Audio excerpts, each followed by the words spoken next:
Today is July 30th. Yesterday, July 29th, was 2019's Earth Overshoot Day. Okay, so what's Earth Overshoot Day?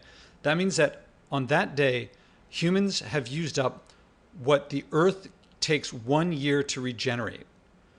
So that means that up until there, if December 31st was Earth Overshoot Day, that would mean that we used up in 1 year what the planet is able to regenerate in 1 year. Well, now, and it used to be December, then as we consumed more and our population grew, it moved to November, then October, and now it's late July.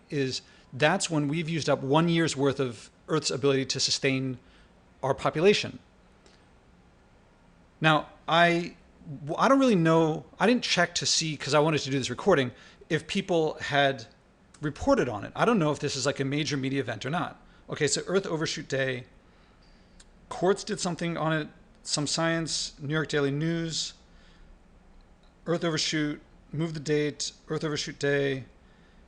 And I think this was made, a lot of assumptions go into this. So I didn't do the calculations. I'm not sure how they calculated how much the Earth could sustain or how long it takes to regenerate what we do, nor do I know how they calculated how much we use up.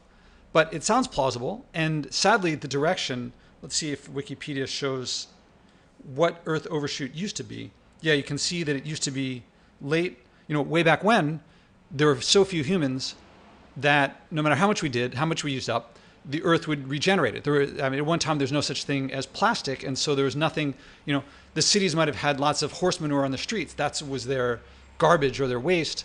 But given time, it would go away. It would go back into, it'd turn into plants and stuff. But they didn't have plastic. They didn't have uranium. There's uranium in the ground, but they didn't refine it. And, it's tempting to think, well, what if December 31st was Earth Overshoot Day? That would suggest that it was 1-to-1. Earth would regenerate enough, or we'd use up enough for Earth to regenerate. That's actually not such a great situation either. That means there's just enough. I don't know if anybody's ever thought about a slightly different concept of what the Earth's carrying capacity is, the number of people that we could have, that Earth could sustain. Because people think, I think that we could somehow live near the Earth's capacity. What does it mean for the Earth to be at capacity? Well, if we're below capacity, then we could put more people on and people could still live. And if you can keep putting more people on, what sets the limit of when you can stop putting more people on and the Earth can no longer sustain anymore? What sets that limit is that if you put one more person on, someone else somewhere else is going to die.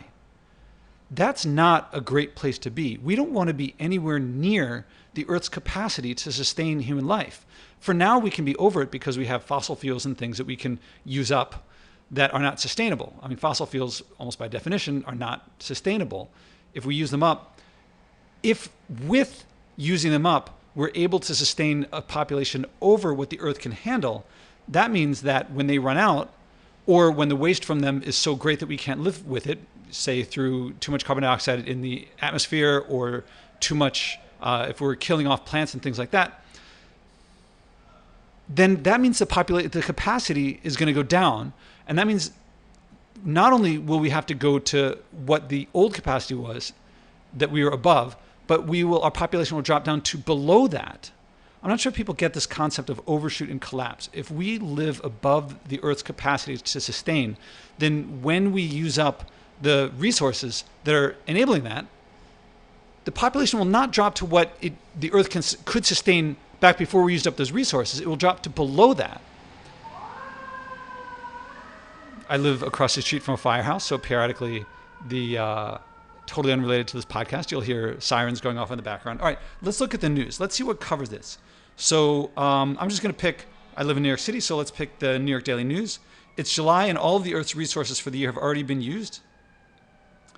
And the year's barely half over, but as of Monday, we've already used up all the Earth's resources for the year. July 29th marks Earth Overshoot Day 2019. And so they talk about the history, what it means. It came up in 2006. And, when the first Overshoot Day was December 29th, 1970. So at that time, in 1970, we were around capacity. And it's moved earlier and earlier. So now we're using 1.75 times what the Earth can handle. So those of you out there thinking, well, we'll just go to Mars. Well, let's say we can terraform Mars. That's a big if, because right now we can't even terraform Antarctica or under the ocean, and those are much easier to handle. If you listen to my podcast episode with Tom Murphy, he talks more about that. But we haven't been able to handle that, and making something under the ocean or in Antarctica, we have lots of resources nearby, not large, not like through space to get them. And we can't do it here. But let's say we can. Let's say we get it going there. That does not reduce the population of the Earth. If we mess up the Earth, then we're also going to mess up, and we keep doing there what we do here, we're also going to mess up Mars. I don't know if anybody watched this movie, Independence Day. There's a scene in the movie Independence Day where the aliens are taking over the Earth, and they kind of do this mind meld with one of the characters. Maybe it was Will Smith, maybe it was someone else. And the person says, "Oh, I've seen what they've done. They go throughout the galaxy and they destroy wherever they go. They just use it all up and then move on to the next thing." That's what we're doing. Our enemies, that's what we're doing. We're just using up well, not all of us, but as a species, it seems that we're just using up what we can and not making it sustainable. So we're like the aliens. So it's just kind of talking about, let me look for the word reduce. Yeah, the word reduce doesn't show up here.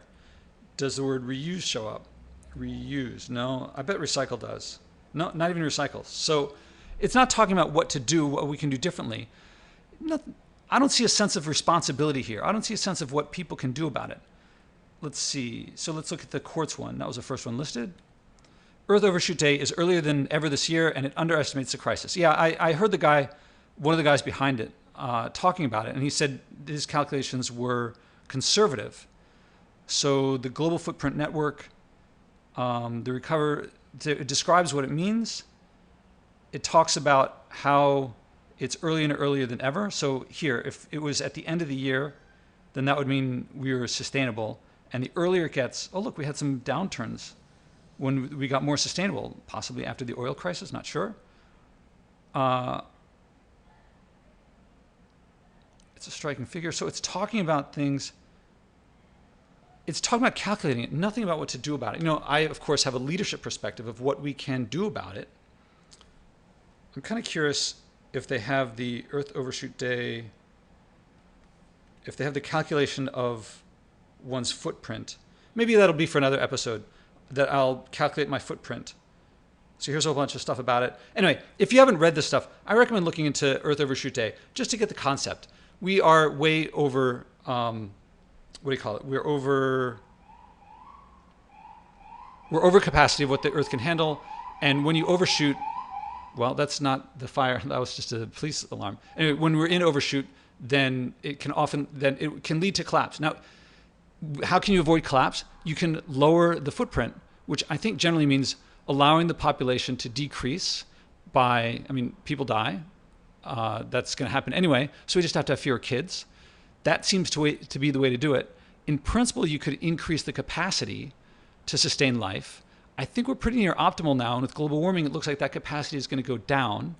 So that means either we choose to lower it to well below capacity, in which case we could be living in plenty. There'll still be plastic in the ocean and a lot of pollution around that we have to deal with. But in principle, we could have an abundant Earth around us.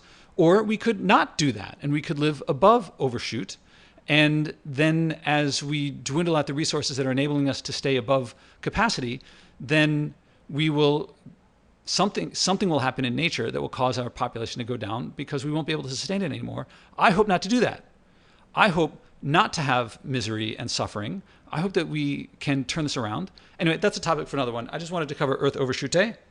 So that's the next episode.